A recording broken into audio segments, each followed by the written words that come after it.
Action.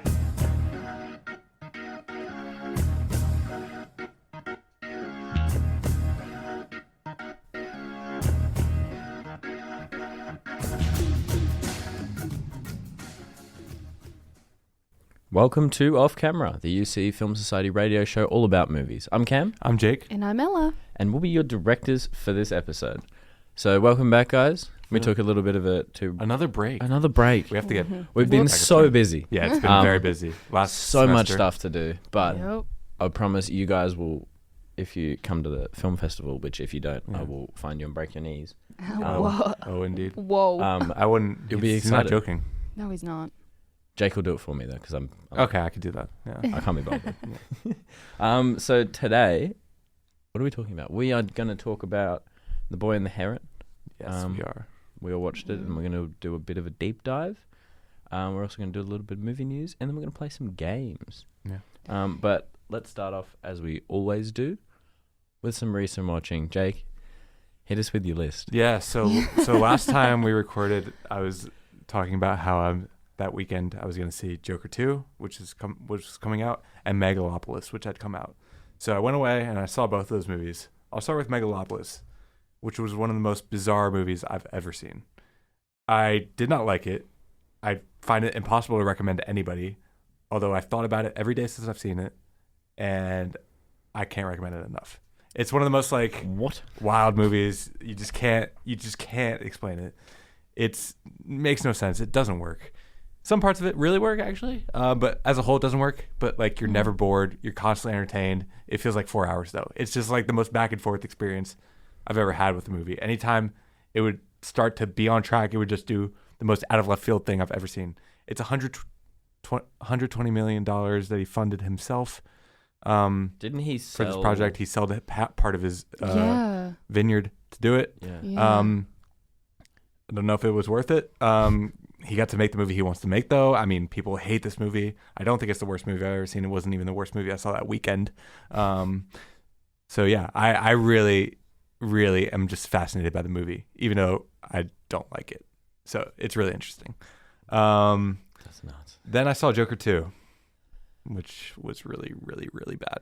Because we were gonna do a deep dive episode. We were all gonna go and watch it after Jake had watched it. Yeah. Like we usually do. But Jake came back and was like, "No, it's so bad. Do not waste your money." It wouldn't have been an interesting conversation. We all would have hated it. I mean, the reviews of this movie have said that Todd Phillips, the director, made a movie that you will hate. That's his intention. And what do I have to say to that? That's a terrible intention. Why is that your intention? So Joker 2 is not the worst movie ever. Larry Sher absolutely cooked. Yes. Especially when a movie's that bad, those shots really stand out. Joaquin's great. Lady Gaga's good. Doesn't get much to do though.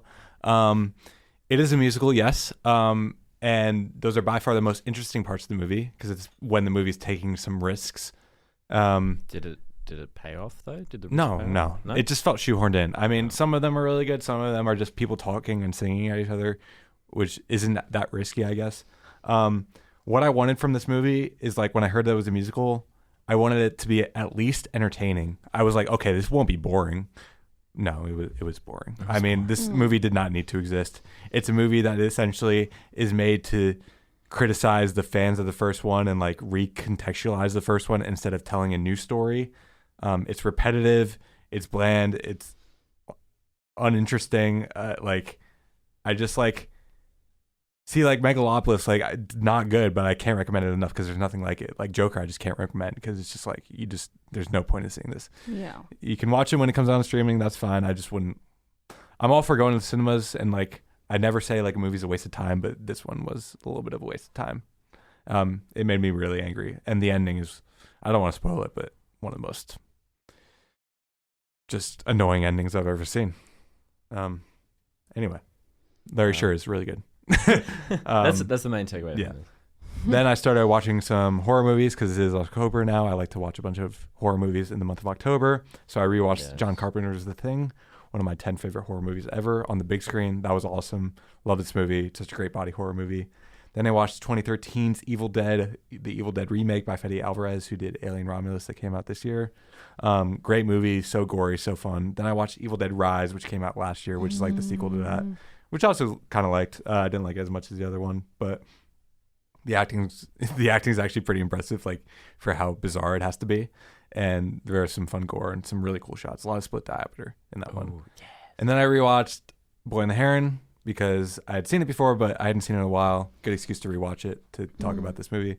And then I rewatched Evil Dead 2, which is one of the original Evil Dead movies that I just love. Sam Raimi, Bruce Campbell, amazing movie. But yeah, that's what I've been watching.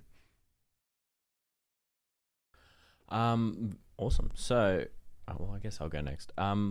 I didn't have much time to watch anything really this week. I did watch a couple things though. So I watched season 4 of the Umbrella Academy. Oh, nice. So I'd watched the first 3 seasons, and I all thought they were pretty good. I think the second season was a little bit worse than the first one. The first one was amazing.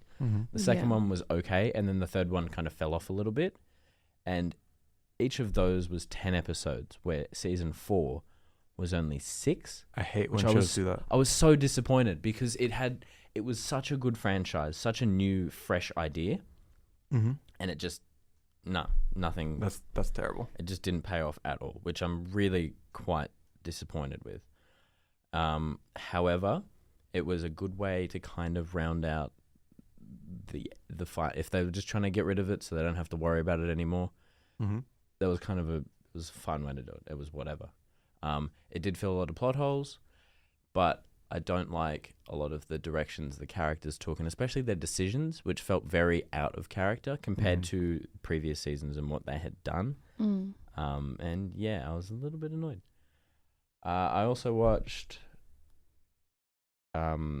Suits. I restarted Suits because why not? And yeah. There's, Suits. There's after Mike leaves spoilers for this show that's really, so really, really horrible. old. Never seen it. Spoiling Never seen it? I'm not going to watch it. Damn. Am I?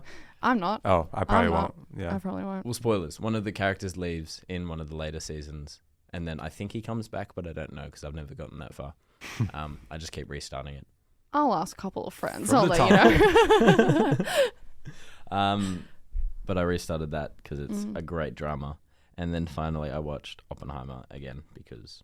Why not? Good Why movie. Why not? I haven't watched it in a couple months. Might as well do it again. Yeah, I feel like I Exactly. should go for round 9 soon. Round 9, oh my Oh my gosh, that's... Wow. Could never be me.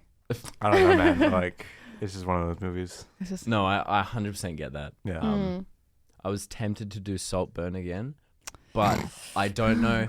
I think I might need to give it a little bit more time because I want to try and give it a fresh look. It's been a couple months since we've talked about it, since we've watched it, and I wanted to see if any opinions. I just wish it wasn't 4:3. I think the whole movie changes if it's a wider aspect ratio. I'm serious because because crop it to vertical because it wouldn't change anything. No. yeah, it wouldn't. I'm serious It would because be like funny. the epic scale of that movie, like these big parties would be so enhanced by a wider aspect ratio. Yeah, it just felt really like closed in. But I'm glad that I didn't watch it. Yeah, me too. Yeah. And then I also watched Boy and the Heron, but we will talk about that in a little bit. Ella. Yeah. I didn't watch a lot. Well, to be fair, I actually did. I just haven't put a lot down. So I started off the month because we had that break watching 3 short films because we're getting into the short film festival period where every short film's coming out and people are publishing them. So I watched Cheers, which was done by 2 American directors. It's all right. I didn't mind it. Their sound design, that was the experiment of sound design for them and using Foley. That was the whole point, I think, of that short film was experimenting with it. Could be a bit better with the sound design, but other than that, like the visuals and everything was really cool and the story was cool. Then I watched their other one that has won several awards called Wait, which is just it's just a poem or like it's someone's like a voiceover speaking of a story, and it's just a montage of someone driving and then falling into water and then sitting near train tracks having tea with their grandmother. It's really interesting. It's really symbolic, but I was also not like properly focusing on it. just because, you Food know. assignments and stuff. Yeah, but Yeah, like these are like shorts. Like Cheers was 4 minutes, or like I think 12 minutes. But the Wait was like 2 minutes, like a 2 to 3 minute short film. That's how short it was, and it still did an amazing job. Then I watched another short film called Noise because then it was on my recommended, and I was like, all right, why not? And I watched it. It was really well done. It really captures mental health and eating disorders really well, especially with that second voice that you think is your own telling you not to eat. Outstanding. I really enjoyed it. I gave it 4 stars. Then I watched the new Mean Girls that came out this year. How was it? Horrible. Yeah. Look, I didn't mind the production. Like, I didn't mind anything. It was just the acting. So bland. Very, very Netflixy. Very Netflixy, but they tried to make it so stage-like because Renee Rapp set the bar so high that everyone else couldn't meet her up there. So she's doing an amazing performance where everyone else is like, it's still amazing. They still put so much effort in, but it was just so It could have been better. Also, I feel like they should have spent more time really coaching some of the people to sing before chucking them in there and then just auto-tuning the hell out of their voices because they sound dead. You can tell especially the auto-tuning. Australian who played and Glory Rice. who played Katie, just so dead. Like, there was times where she rocked it, and I will admit that there are times where she nailed it, but then there were other times where I was like, oh, you just needed more time to gather what was going on. And you know, like, she's not usually a singer, she's a drama act, like she just acts. So I feel like that was it was weird, it was interesting. Wouldn't watch it again. Then Agatha All Along, the recent episode came out. Watched that. So far, so good, though? So far, so good. Is it kind of... It's found that cliff and it's starting to roll? Well, I mean, I think it's just because of the fact that Joe Locke, who plays the teen, all I see is Charlie from Heartstopper. And I keep going, that's Charlie from Heartstopper. That's not a Marvel character. That's just a goofy little teen from the UK trying to live his goofy little life. That's all I see. But they're getting somewhere.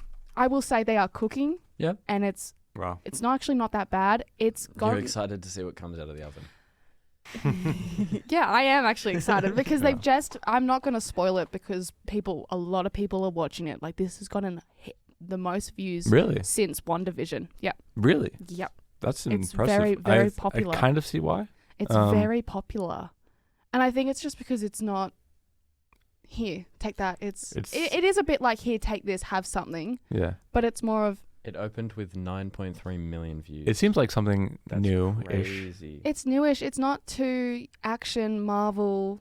It's more like there's a story there, but like we're now getting into the action part slowly because there's a big plot point that just happened. Yeah. And now... Because they have to. We're like over halfway through it.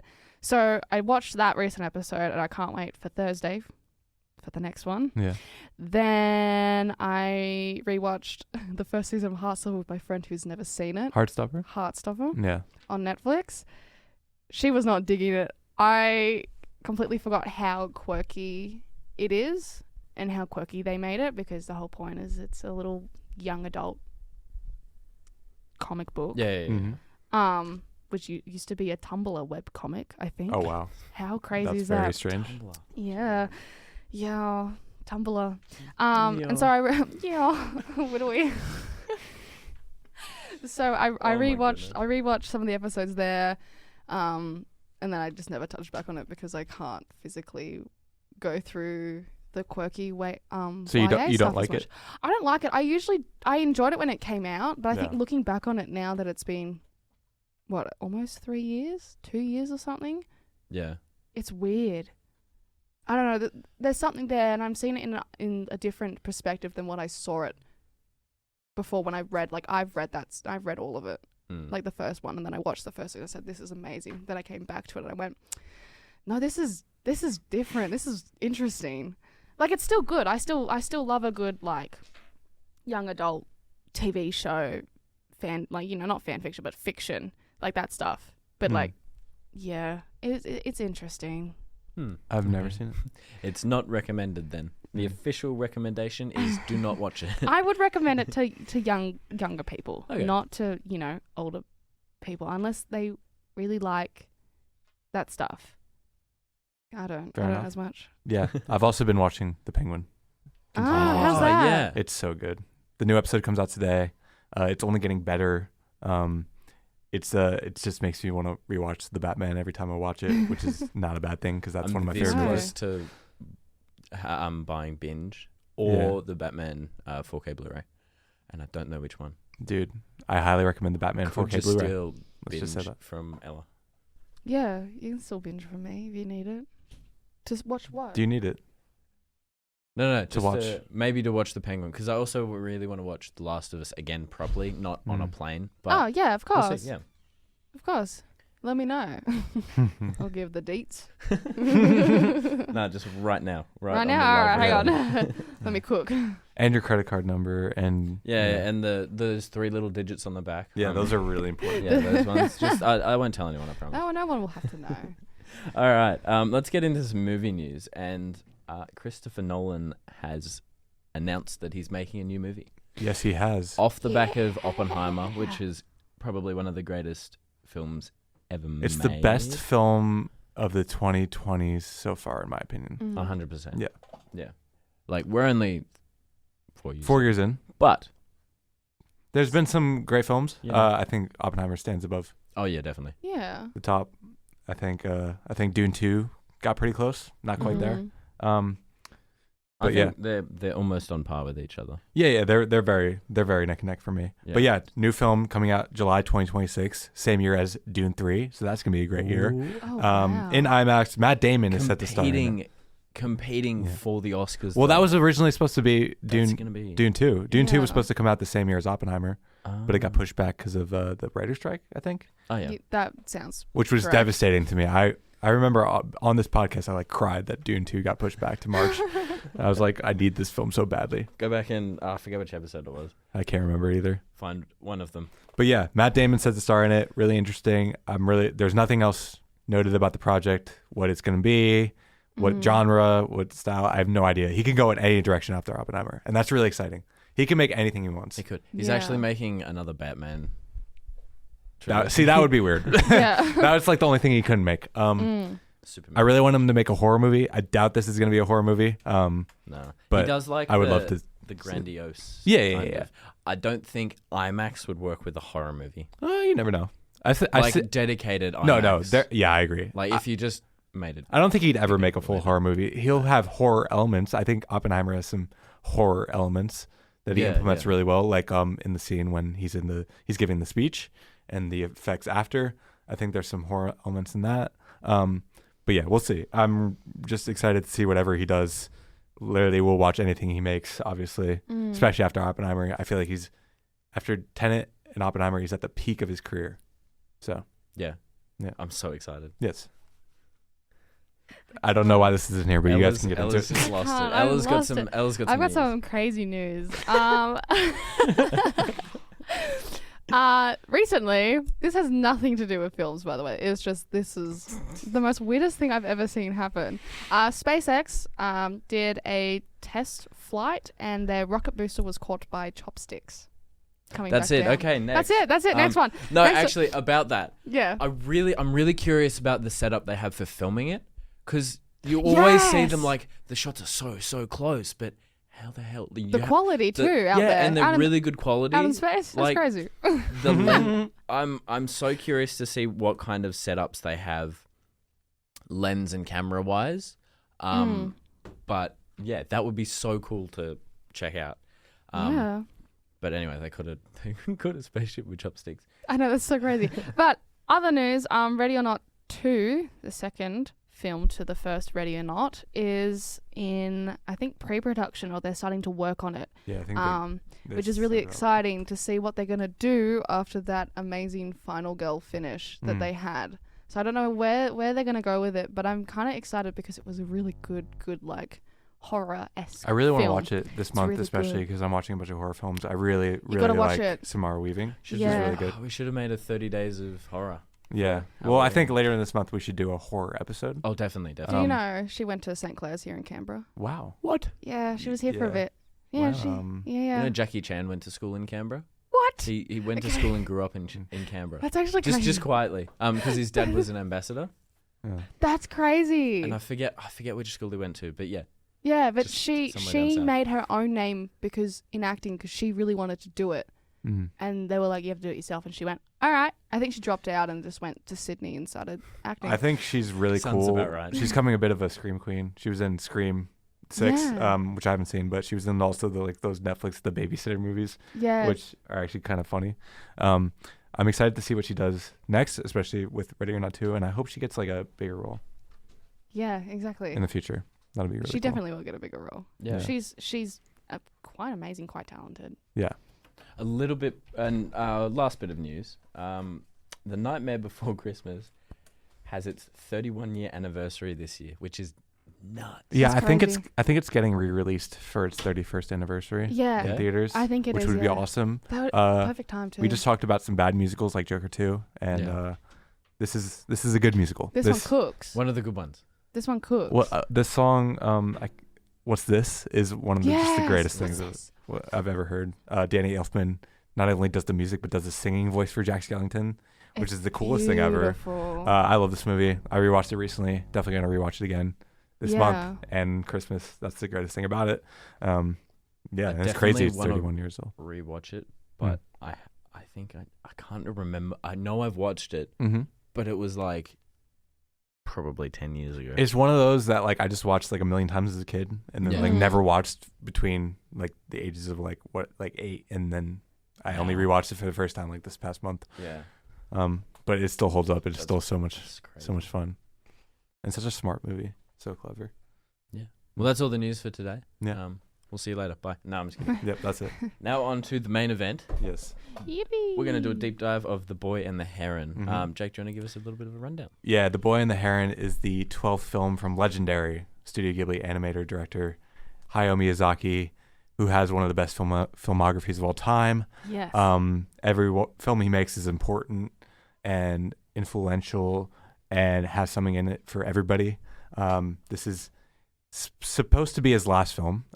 He's announced that, but he might be making another. It's interesting. So he keeps saying this, yeah. though. He's like, I'm retiring. his film Oh. before this wanna one, make called a The new Wind one. Rises, was meant to be the one he Yeah, retired so on. That was supposed to be the And last one. It's very much a send-off. This one is even more of a send-off, and I think this is the perfect send-off. Yeah. But It's I'll take whatever I very can get. Miyazaki, though. But yes, it was originally titled How Do You Live? And it came out in Japan under that title. I think that's a much better title than The Boy and the Heron, even though The Boy and the Heron is a good title. It's direct, straight to the point. I think Yeah. they were just able to market The Boy and the Heron better as a Yeah. title, which makes sense, I guess. But Yeah. How Do You Live is like the perfect title for this movie because that's all it is. It's about how do you live. And Yeah. it's got some of the most like interesting themes ever, especially as you think about a guy in his 80s making this, coming up on death. Yeah. And if you look at the grand uncle in this movie as an insert for Miyazaki, it becomes like Yeah. much more interesting. I remember when I first watched it, I read a review that said the grand uncle is Miyazaki, and it like changed the whole movie for me. Yeah. It's like, Yeah. oh my God, he's trying to think about how he's going to leave a legacy onto his kids. He needs someone from his bloodline to be a successor to Yeah. him. It's just such an emotional film without like really giving it to you. It's like, yeah. it's very subtle. Unless and- you knew about it beforehand, it's just like, oh. yeah. You just think, oh, this Yeah. is some weird film with a lot of Yeah. symbolic stuff that I don't Mhm. understand. But when you look into it, there's all this Yeah. symbolism Yeah, towards yeah. him and Yeah. towards everything he's ever created. Yeah. It came out last year. I know, I remember you and Ollie went to watch it, Yeah. and you both said it was amazing. Yeah. Yeah. People were really like thrown by it because it's so strange. Like, I won't lie. The plot of this movie goes like from different places. all It's over very the much a place. fantasy. It's very Yeah. much a fairy Yeah. tale, which is like most of his films, personally. I think this film is really such a good mishmash of all of his films. There's stuff from Totoro. There's stuff from Princess Mononoke in this. And he's bringing it all together and just making one of the most emotional films. It's personally one of my favorite films he's ever made. Yeah. But like you could pick any and I'd be like, yeah, that's one of my favorites from him. It's got a stacked English voice cast as most Ghibli yes, cast. it's the so Ghibli do. crazy. Cast is insane. I always had to look cooks. this up. Yeah. But We'll the talk first about it later, time but I oh my heard- God. First time I heard Grand Uncle speaking, I was Yeah. like, Joker? Yeah. Yeah. The standout for me is we'll talk about it later, but we'll get into it. In the acting. Yes. And it's just like, I think it's one of the most profound films I've seen in like a while. I don't know why. I think the beauty of this film is like it can hit different for so many different people depending on what you have going on in your life, depends what you've been through. But I just think it's very powerful, and I'm keen to know what you guys thought about it. Yeah, I'm keen to talk about it. Yeah. Same. So we've got 5 categories, Woo. like we usually do. We'll start off with story, then we'll go to animation, cinematography, acting, and then sound. We'll start off with the story because it's kind of all over the place. It's very dense. Yeah. There's a lot.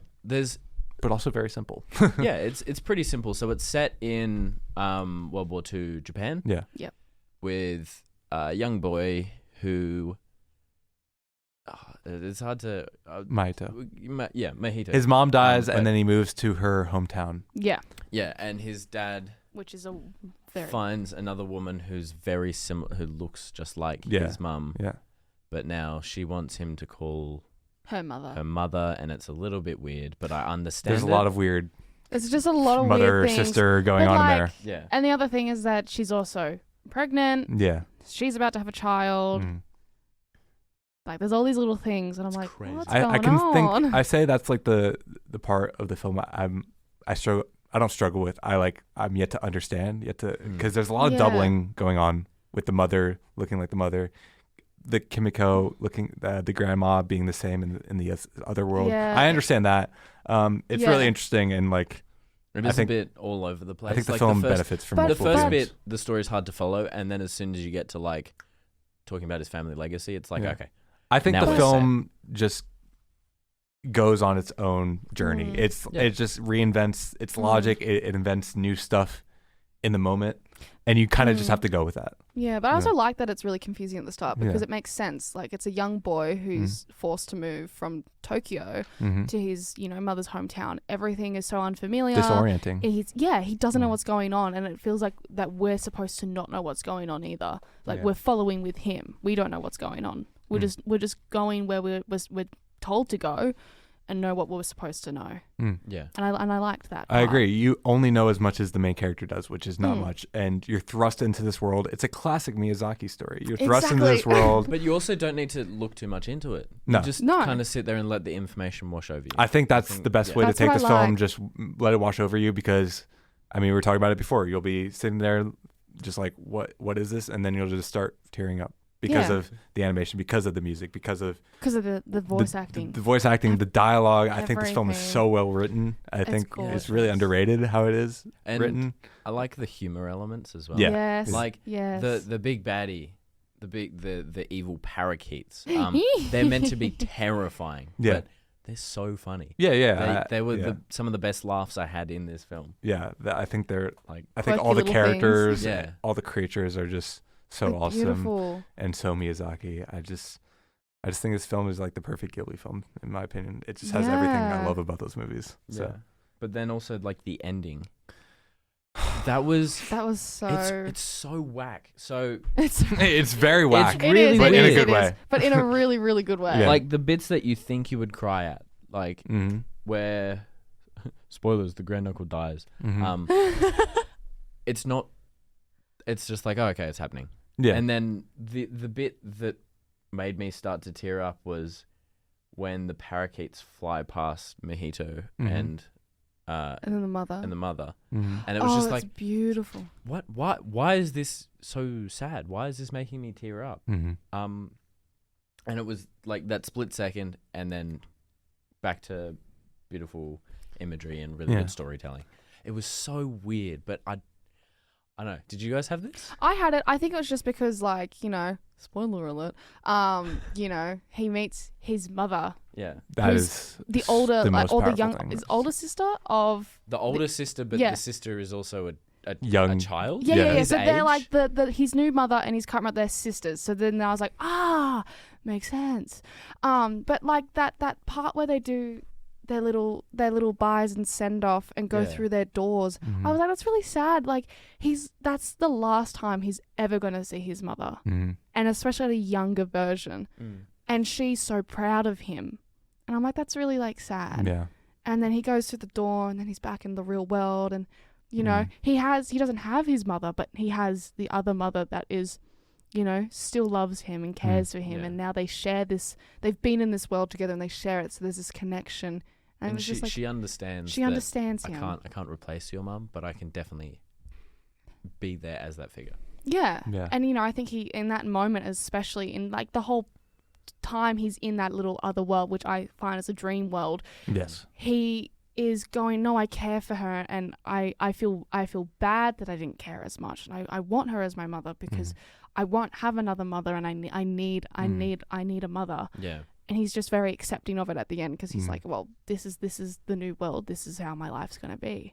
Yeah, I totally agree. And those like conclusions that it comes to at the end like are actually like pretty simple, and like you've seen that before, but the way he gets you there is the most like unbelievable thing crazy I've ever seen. And it's like, it's so interesting because the first time I watched this film, I won't lie, in the middle I was like, where in the hell is this going? Yeah. And then he brings it together in such a beautiful way. It's like, why did I ever doubt you? It's like, why would I ever doubt that you don't know where the story is going and how to tell the story? That are kind of out of place, and then suddenly at the end, it's just like wrap it up with a nice little bow. But here's this beautiful present. That I like the subtle things that, you know, show you which character is like his actual mother. She controls the fire. Yeah. And which that is symbolic to her death. Yeah. That's crazy. And I didn't make that connection until she introduced herself. And I went, oh my God, that can't be the mum. Like, if that's the mum, I'm going to go crazy. And it was the mum. And I went, this is amazing. Like, how he ties it all together. Yeah. It's perfect. And the elements of like the Wara being who you are when you're born. I just love like, that. it's just so beautiful. It's such a beautiful story. I think this film is just kind of underrated in how profoundly beautiful it is. But I also love in that moment when the little water wars are flying up in the air and you've got the pelicans coming to attack it. It just shows you the circle of life. Yeah. There's still the circle of life in this world. Like, you can't escape it. It's everywhere. Like, some of them don't make it, some of them do make it. But it just still shows you there's a cycle of life. Like, yes, you may be about to be born, or you're living, but it can just happen at any moment. You may stop living. Like, I just like that moment as well, and that is beautiful. So in theme symbolic. with the book he finds. How do you live? Yeah. So symbolic. Yeah. Everything about it, like everything mentions living or death or being born or reborn. Like, there's all these little things in there. Yeah, which is why I find this film so powerful, because it's a guy in his 80s who is like, you know, I hate to say it, but you know, he's close. He's close to the end. I have to get one. Oh, the Wara plushies. There are Wara. As soon as I saw this movie, I was like, at JB Hi-Fi. toy. I have to get Coming one. in November. In November. Okay, In November. I have to get one. They're so cute. They are very cute. I want one. You guys know the little white creatures in Princess Mononoke? Yes. They reminded me. Yes. And that's the Mononoke element. As soon as I saw them, I went, son, they're going to make plushies of that little thing. Yeah, I just 100%. know it. But they're so awesome. They're so I love cute. them so much. Oh my God, they're adorable. Yeah. My heart melted when I saw them. I went, And oh my God. Watching it the second time, I like picked up on all the like reactions in the background when something happened. They're They get so adorable. excited. The attention to detail. And the attention to is detail in all of these nuts. films are Yeah. amazing. And yeah, I just don't understand how he's remained so creative and imaginative this late into his career. You would think by like his 12th film, he would be like repeating ideas, and he kind of is, but he's still doing it in such a fresh way that no one else is able to do. Yeah. Yeah, I just think this film is, the story is It's so good. beautiful. is really beautiful. So Yeah. what are we rating it? 5 out of 5. Yeah, 5 out of 5 straight off the bat. 5 out of 5 all No, around. nothing. Yeah. That's fair. I'll give it that one. It's just a beautiful film, and and that is his official send off.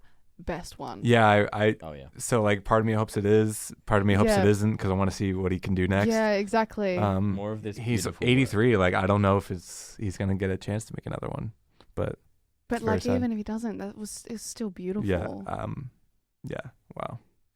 Amazing. work. All right. Next category. Animation. This is. I don't know. We're gonna keep reiterating the same stuff here. Yeah. But. Incredible. Incredible. It's so good. That's all that we really need to say about it. It's incredible, but Mm. oh my God, did you guys have a favorite shot? Oh, 'cause look, see. Personally, the way that the fire was represented I thought I love how they do elements in Studio Ghibli. I just that one, the that fire shot where it's not really orange, but it's kind of a little This bit like piercing red and pink. Yeah, It was so good. it stands out in that grey blue tone night sky. Yeah. Studio Ghibli. My- I always love their animation. Amazing. I don't have a favorite shot, but like I'll tell you when the animation really stands out to me with the fire is like the first dream sequence he has when he's dreaming about his mother, Yes. and he rushes into it's back to the fire to when she dies, and he rushes in Yeah. and she like ascends up, Yeah. and that was the first time when I watched the movie where I got like full chills. Yeah. Yeah. Because everything up to that is like pretty simple, pretty standard, and then it goes into this dream world, and then it's like Beautiful. the rest of the film is like that. Mm. What I find really interesting about this animation is I find it so refreshing, even though it's so like standard and simple animation. Yeah. But in a world where Spider-Verse, Puss in Boots, Transformers 1, like these all like big 3D like comic book art styles that are amazing.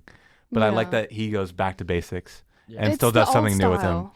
New with it, It's yeah, a very old anime style that still is loved. yeah.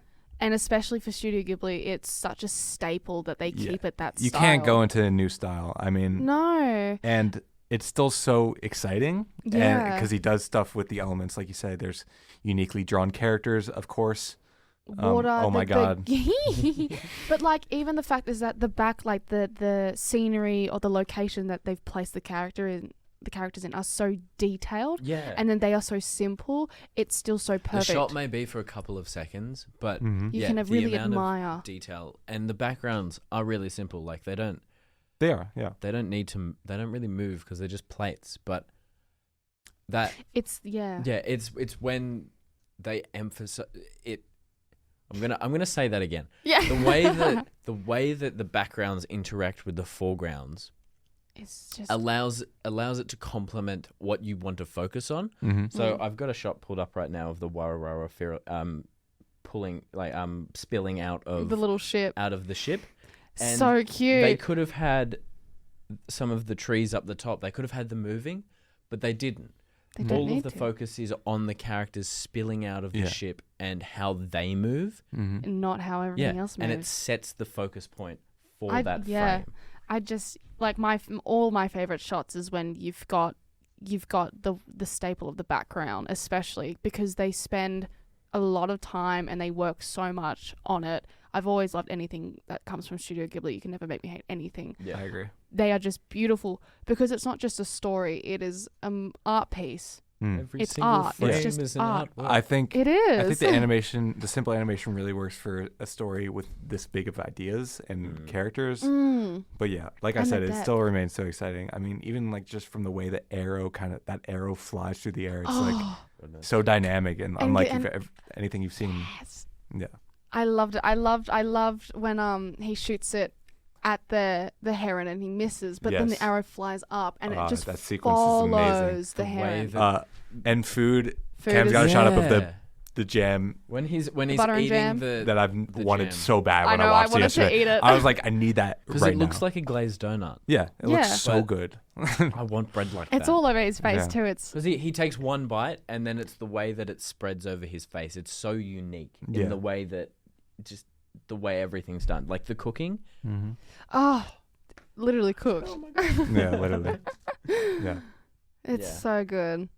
I love everything about it. And Oh, one other thing. actually, yes. The facial expressions. Mhm. They're so stereotypically anime where they're really quite very expressive. Mhm. There's a Rick and Morty episode about the Gotrons Mm-hmm. and how Rick's stealing the Gotrons from the original people that own them, and they're these really zany anime characters who make random sounds and whatever, and that's exactly what this is. Yeah. It's like your perfect. I don't know. It's just a perfect animation. So I agree. Yeah. I think I Uh, also like is how much life they give to animals as well in this. yeah, Like the birds, especially the parakeets. They're Oh, so that good. It's so is good. Hilarious. Oh, they're so funny. like they're Them so big. in They're the so kitchen? big in the kitchen. Yes, my favorite one is when they're bringing the boy into the house, and you know we get the shot of them Such a walking great behind shot. him, and they've got the knives and everyone's holding a plate. I'm like, this is absolutely hilarious. I love how they surround him. I love how they fill the screen. It's just so good.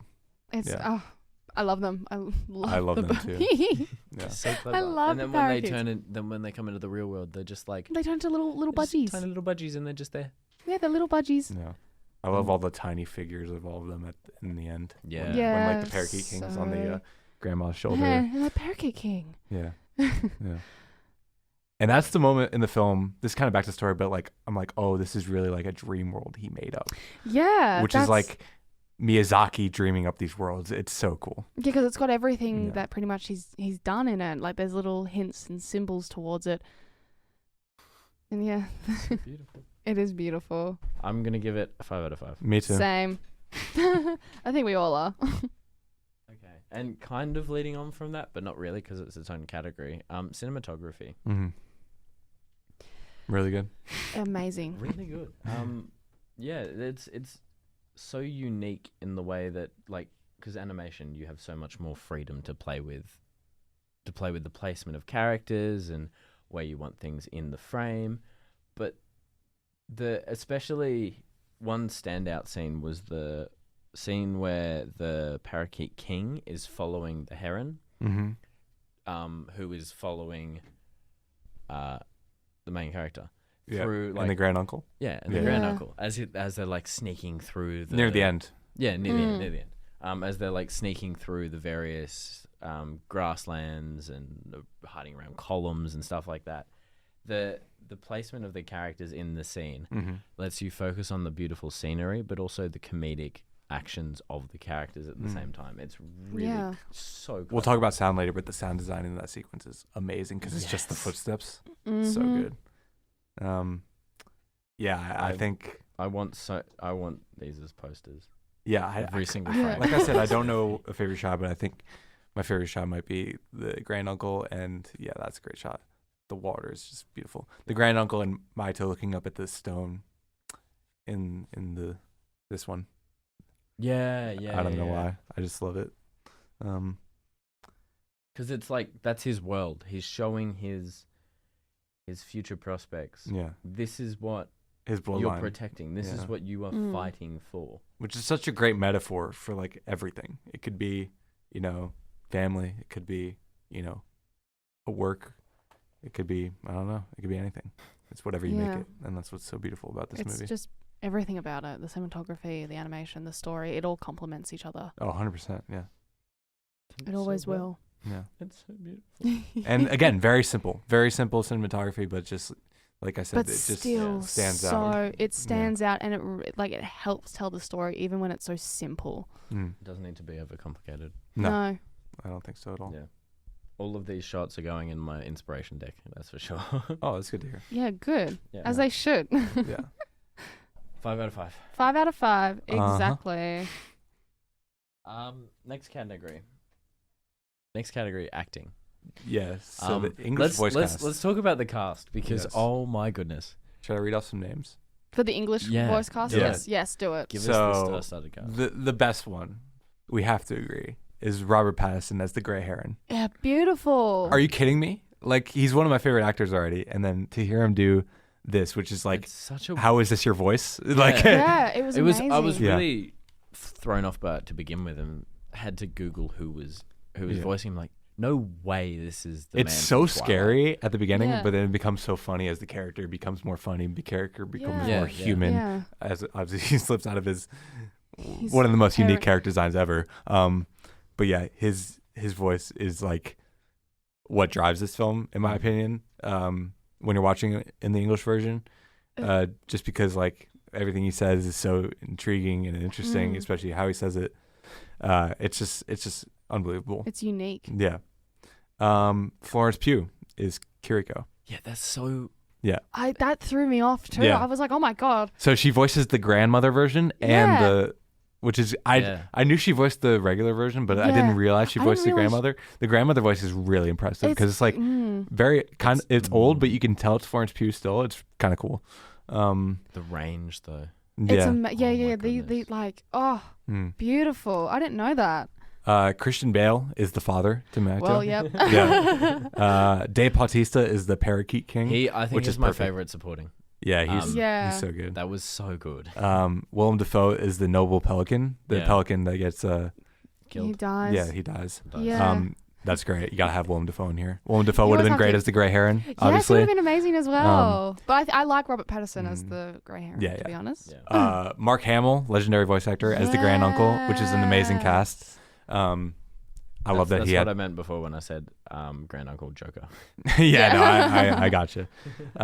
Karen Fukuhara, who's like in The Boys and other stuff. She played Lady Himi, and Gemma Chan, who was in the Eternals. She's in a lot. She's in Eternals. She's in Crazy Rich Asians. She's Yeah. in Sherlock. She was Yeah, Natsuko. Weird reference, but yeah. She's in like everything. I think that's it. I think there might be some other ones, but yeah. But those are the main ones. Everyone is so fun. It's so fun to hear recognizable voices in such a bizarre world, Yeah. especially because Yeah. they're doing such bizarre things with their voice most of the time. Yeah. I'm taking that as a 5 out of 5. giving it 5 Yeah, 5 for out of Robert 5. Pattinson alone. I mean, that is one of my favorite performances ever.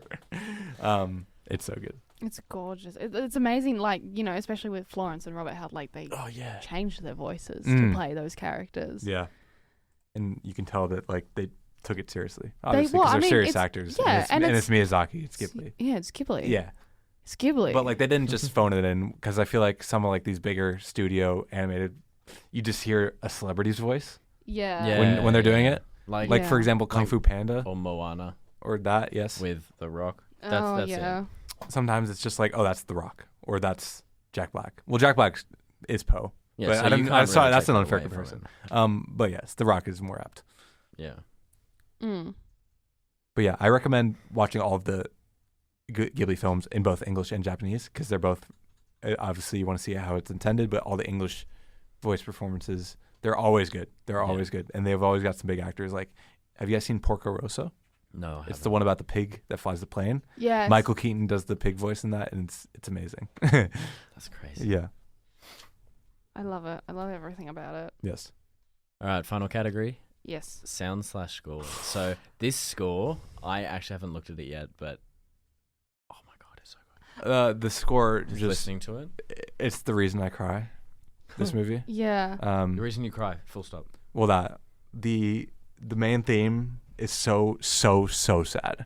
It's so sad. It is. When it comes in, when he first finds the book that his mother left for him, it's like tears every time.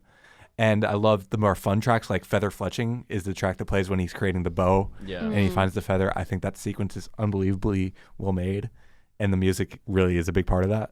And yeah, the sound design to this film is also amazing. Like the sounds of the creatures, the sounds of the arrows. Sounds of the water are my favorite. Yes, God, they're very, adorable. very Water.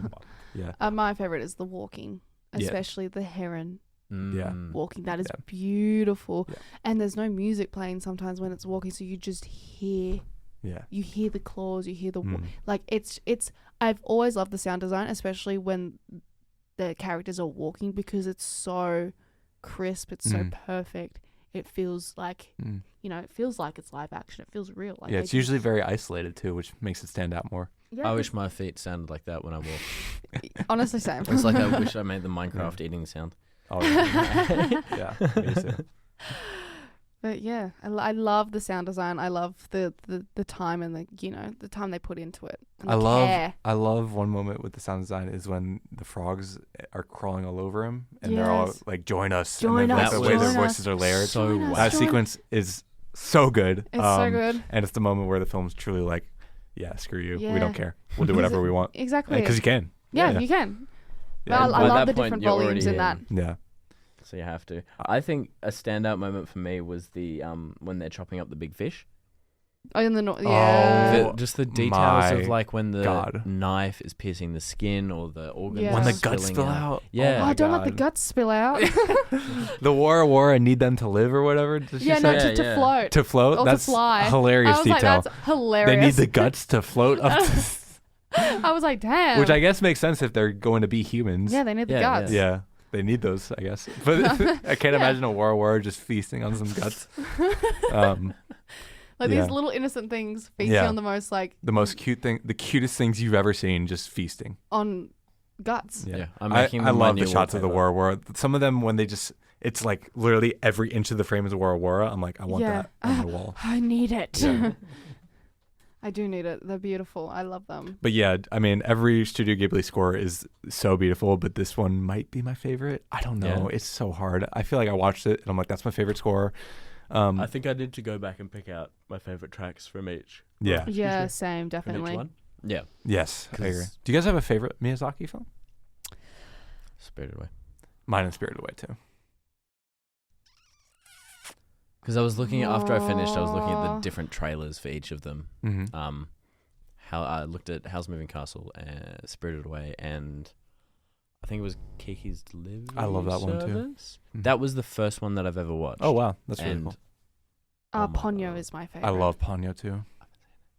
You need to see it. I know. Ponyo is so good. I think they're all on Netflix. So. They all all are. are. Not only Miyazaki's film, every Studio Ghibli film is pretty much on Netflix for Yeah. us now. Boy in the Heron was the only one we didn't have, and it got released on Netflix. That's why I was like, we have to talk about this now. But yeah, I mean, my three favorites are Spirited Away, Princess Mononoke, and this one. Yeah. Yeah. 100%. But like you said, you could pick anything. Ponyo is a very valid choice. Kiki's is a very valid choice. Totoro's a valid choice. Howl's Moving Castle is great. Porco Rosso is Pretty great. much all of them. The Wind Rises is great. Oh yeah, The Wind Rises is really good. He's one of the best. He's one of my 10 favorite filmmakers. I think he's so good. Yeah. Well, it's a 5 out of 5. Yeah. It is. So the official rating from the Film Society for The Boy and the Heron is 5 out of 5 stars. Are you giving it a 5 on Letterboxd? Yeah, dog. Sweet. That's legendary. Well, that's my Legendary. rating at least. Yeah, Ella, what did you give it on Letterboxd? I gave it 4. Okay. That's fair. It does deserve 5. I will say it does deserve 5. But I gave it 4 because I need to rewatch it again. Oh, I think yeah, 100%. it definitely benefits from a second viewing. I loved Yeah. it my first time, but there was like some parts where I was like, I don't know what he was Yeah. going for at all. Exactly. Which I think is cool. Yeah. And I think makes it cool that you can go back and pick up more. Yeah. But yeah, I It's- mean, I love it and Yeah. I liked it, but I need to rewatch it a second time. And it's not because I'm like, I don't know what's going on. Like, I know what's going on, but I just need another viewing of it just Yeah. so I can see the whole story again yeah. and really focus on Definitely it again. after this discussion as well. Yeah, It's like it exactly. helps. But I'm glad we unpack all your really thoughts. liked it. I think, yeah, this beautiful. film like is very well received because it's Ghibli, but it got some mixed reviews that I was just like, I saw it and I was baffled by. I was like, how are we not like bowing in this man's greatness right now? Because this is just like, I mean, it beat Spider-Verse for best animated feature at the Oscars. Like that's Yeah, crazy That's crazy. because of how well loved that film was. But I think that shows the power of Miyazaki. Oh, yeah. He speaks and everyone's like, oh, my bad. Yeah, yeah, yep. Amazing. All right. Pick your moment. Jake, if you had one handful of popcorn to eat in this entire movie, where would you eat it? What moment are you choosing? Wow, it's hard to say. I want to pick a sad moment, but I really do want to pick the moment he picks up the book and he realizes it's from his mother, and then the score starts playing and he's reading it and he's crying. I just think that's one of like the most raw, human, emotional moments I've seen, while also being very trippy because it's just like, oh my God, where did this book come from? Yeah. He left it for. How did he know she was gonna be here? He was gonna be here, and then you find out later, like with all the time stuff. Yeah. It's just, I don't know. It's so good. Me? Okay. My favorite moment, like the moment where I'd eat my popcorn, is where I've mentioned before, the Wara going up into the air. It's a great point. And I say that Yes. simply because it is his first time seeing the circle of life. Mm-hmm. That's not just his mother. He's witnessing death again. Like, Mm-hmm. it's not focusing on the death as much, but it's focusing on how, yes, they're cute and living, but, you know, the circle of life still exists. Things are still going to attack it. It's like turtles going to the sea and, you know, birds going down and taking them. It's a circle of life. Like, it just shows you that it still exists and Yeah. you can't escape it. It's always going to happen. I just really loved that moment. And that moment was where, for me, it's like, oh, he's now starting to understand that even if this is a dream world and everything seems new and different and more, you know, livable for him, he's still surrounded by that life. You can't escape it. Yeah. And he's coming to terms that, I need to find need to find the mother. I need to get back because, it doesn't matter what happens, everything's still going to be the same. Yeah. One thing we didn't mention in that sequence, which also ties into those themes beautifully, is the phantoms rowing the boat, who are dead people. Yeah. I love how they're that. designed, but I love what they also mean in the circle of life. Yeah. Yeah. I also love how they can't fish. Yeah. Yeah. They And you can't show up, fish. you think they're gonna be some like villainous characters because of the way they're drawn and the way they look, No, but they're just these innocent little going guys. about They're life. They're Yeah, like on the their boat. ghosts in Spirited Away. Yeah, 100%. Oh, yeah. Very similar design. Another That's element another of great Spirit. moment as well. Them Yeah. coming in the boats and he's trying to figure out what they are. And, Yeah, and she's just like, oh, no, they can't fish. They're just going to come and try and buy it off of us. Yeah. Like, it's still very real, still very human, real world-like, but dreamlike at I the love same that. time. I love that Yeah. stuff though. Those Yeah. guys are cool. my moment is, I wanted to go for a little one, but I think I really like when the parakeets come out of the Oh, out of all the of dream them. world into the real world, and it's just like, intense. oh, they're tiny little.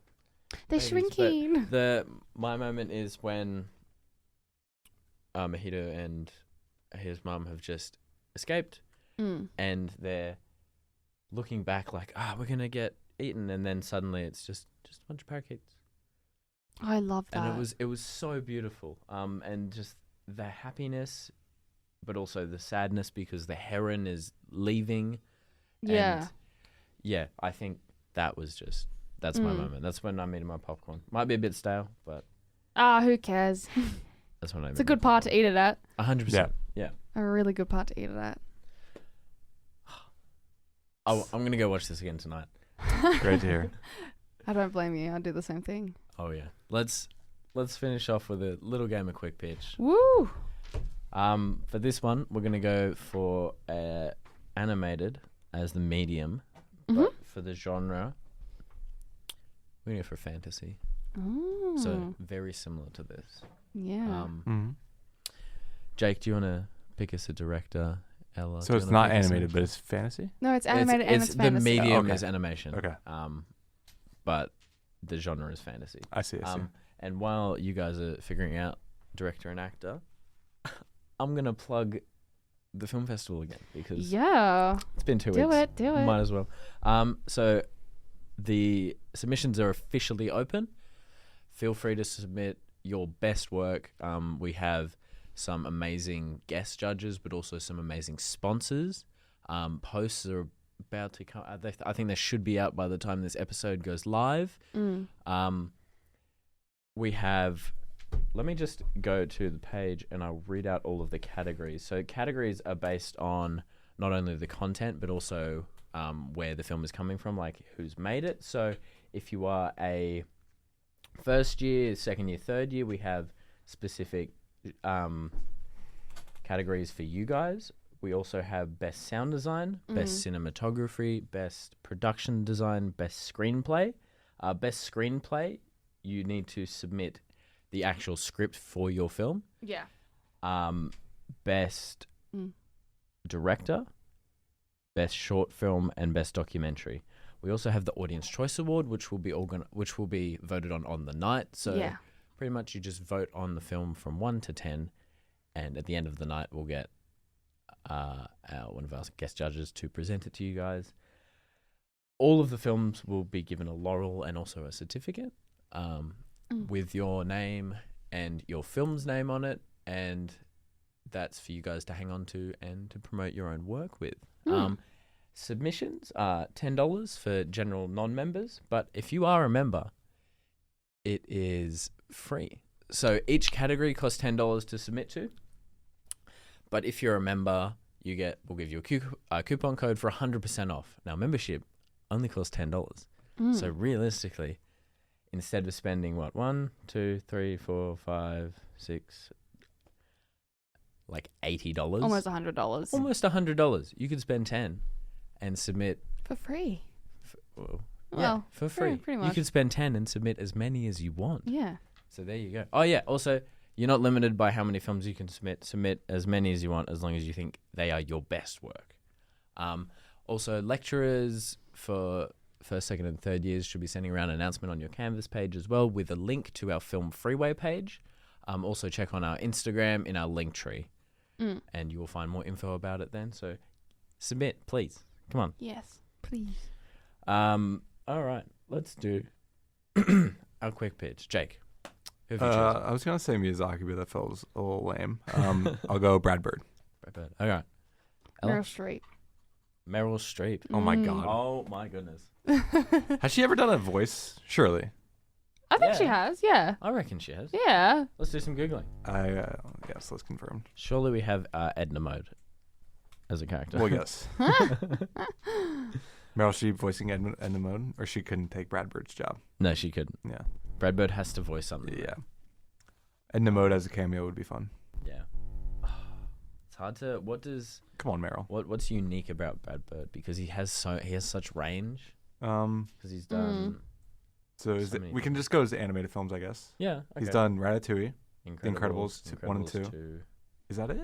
Iron Giant. I Oh, think. yeah. Meryl Streep was in Fantastic Mr. Fox. Oh, she was wife. She was. Oh yeah, wife. She was Mrs. Fox. Yeah, Mrs. Fox. Yes. Yes. Thank you very much. I think that's the only one though, which is a good one. That's a really good one to be in. Yeah. Yeah. Whew. It's gonna be hard. It's a fantasy. What kind of world are we in? Are we in like a wizard world? We're in a knights and castles world. Ooh. Are we in a boy in the Heron world? Like a dreamlike world. Yeah. I think a dreamlike world, but maybe more fantastical because Yeah. it's very much still in the real world. Yeah. Okay. The boy in the Heron world. Not very much, but it is kind of. So I think something more classical fantasy. Classical fantasy. I reckon like Brave. That would be cool. Yeah. Like the Brave Yes. world. Yeah, I think Meryl Streep. Yeah. Could I think kill she'd that. be really good. What's her character? She plays a mother. What if her daughter gets kidnapped by a frog? By a frog. By a frog. frog. By a Frog King. magical Frog. frog king. Living like He sings that as he runs Yeah. away. He just Frog hums. No, I can see that. King. Yeah. Let's do it. Yeah. So her daughter gets kidnapped by the Frog King, and she has to go on this magical journey where she meets a magical talking donkey. No, that's Shrek. That's giving Shrek. A magical talking rat that teaches her how to fish by puppeteering her hair. Yeah. That's so dumb. I like it. All right, Jake says yes, so we're doing it. So we're doing it. If We're Jake doing says it. yes, No, we no. do it. No. No. Who plays the frog kidnapper? Oh, Javier Bardem. Oh Yes. yeah. I don't know why that name popped in my mind, but it's the first one that did, and I think it works. I think it works too. Yeah. Could we have Pedro Pascal as one of his henchmen? Sure. I mean, he was in The Wild Robot, which is an animated film that came out recently that's getting Yeah. amazing reviews. Let's do it. That I really want to see. So yeah, he's equipped to that now. Cool. And what is the film called?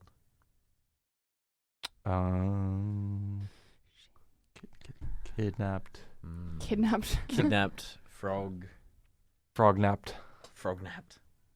Yeah, it's a kid's film. Frog napped. No.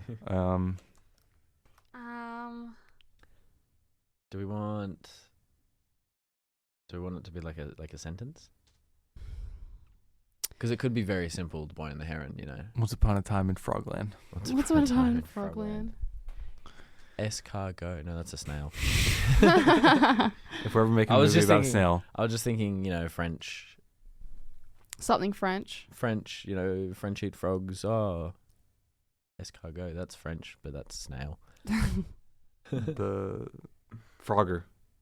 Frogger. Dodging frogs. Froggin. Froggin. There's got to be a good frog pun. There has to be. The tail. Tail of the frog. The tail of the frog. Yeah. I like it. Yeah, the That's tail of good. the Yeah. frog. Yeah. Let's It do is. it. It is Tail a on the tail, frog. and it is of a frog. So Yeah. I think it's a very accurate Starring title. Meryl Streep, Javier Bardem, and who else was it? Pedro. Pedro Pascal. I love it. Hell yeah. I would see it. Let's make it. I would, yeah. No Yeah. script. I want Brad Pitt. Brad Pitt. I want Brad Bird to make another movie. Brad Pitt. Yeah. Incredibles 3 is happening, but he's not Yeah. directing it. What? Or maybe surely. No, he is. it's under Surely he his is. name. Surely I he saw has it, but to. that could just be Brad Bird, Google Incredibles 3. doing I Google knew, things. so And Brad I remember Bird seeing that voices he's developing it. his. Okay, he's gonna daughter. helm it. Okay, he's directing it. Oh, thank God. Whew. You I actually worried me scared. there. I scared myself for a second. Yeah, I think you scared all of us. Yeah. Just would've been- quietly. And, Oh. Incredibles 2 isn't amazing, but at least it's directed by him. Hey, Yeah, so it's pretty good. All right. It's not bad.